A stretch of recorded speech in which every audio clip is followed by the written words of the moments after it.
Okay. I'm going to show you how to do this a couple of different ways.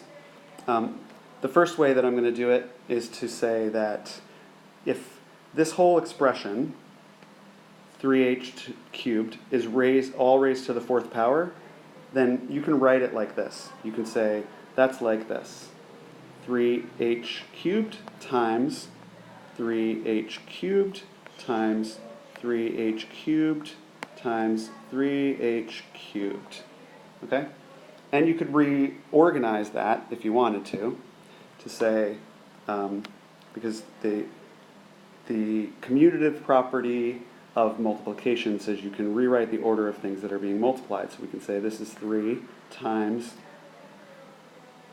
3 times 3 times 3 times h cubed times h cubed times h cubed times h cubed.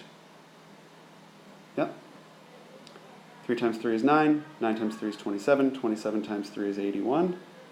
And then h cubed, that's h being multiplied together 3 times it being multiplied another 3 times another 3 times another 3 times is h to the 12th. So that is our answer. 81h to the 12th. And that is D. Okay?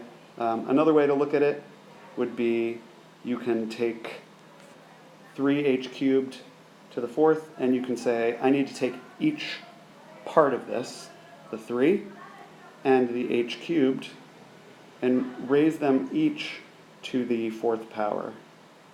Essentially, that's what I just did above in a different way. Okay, so 3 to the fourth, 81. H to the third raised to the fourth. Remember, when you're raising a power to a power, you multiply the exponents. 3 times 4 is 12.